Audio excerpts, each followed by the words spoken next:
the past 13 years, I haven't really had a life of my own. My life was for my family. It all changed when I was 15. My mother, who was a petty trader, was crossing a busy road when a minibus hit her. She didn't die, but the doctors had to take both of her legs. Just like that, my mother, the strongest woman I knew, could no longer walk.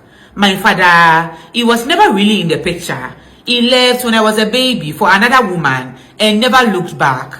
So when this tragedy happened, there was no one to step in. No one but me. I was the oldest. My little sister Sandra was only 10 at the time. Someone had to be the parent. So at 15, I stopped being a child. I dropped out of school. There were no tears about it. It was just something that had to be done. I had to hustle. I did anything and everything I could to put food on the table and pay for my mother's medicine. I woke up at 4 a.m. to cook kose and cocoa, that is bean cakes and porridge, and sold them to workers rushing to their offices. In the afternoons, I went to people's houses to clean and wash clothes. I was always busy. Then my mom passed away. We were left all alone. Every cedi I made went back into the house. I bought Sandra her school uniforms, her books, her sandals. I made sure she never went to school hungry. I wanted her to have the education I couldn't have. I wanted her to have a better life. While I was scrubbing floors and selling in the sun, Sandra was growing up. And at first, I was proud. She was going to school. She was smart. But slowly, I started to see a change. She never offered to help. If I asked her to watch the food cooking while I ran an errand, I would come back and find it bent because she was on the phone. When I gently scolded her, she would shrug and say, "That is your job." I told myself she was young. I told myself she would understand my sacrifice when she was older. I thought my struggle was a demonstration of my love for her.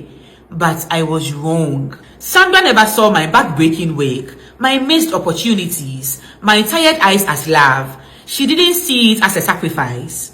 As Sandra got older, the gap between us widened. I was becoming a woman hardened by responsibility, while she was becoming a girl obsessed with a fantasy. She finished secondary school, and I had such high hopes. I thought now she would get a good job, and things would be easier for all of us. I saved up and bought her nice, expensive professional clothes for job interviews. A simple blouse, a good skirt, proper shoes.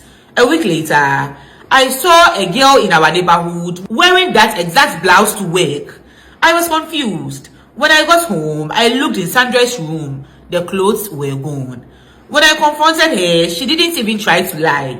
"I sold them," she said, applying makeup in the mirror. "I needed a new wig. That Brazilian hair is expensive, sister." My heart sank. "Sandra, those were for interviews. How will you get a job?" She just laughed. "Job? Who said anything about a job? All that stress for small money? No, thank you." That was her mentality. The soft life. She believed she was too beautiful, too special to work hard. She skipped classes at the school I enrolled her in to go to parties with her friends. She would come home at dawn, smelling of perfume and alcohol, while I was getting ready to start my day.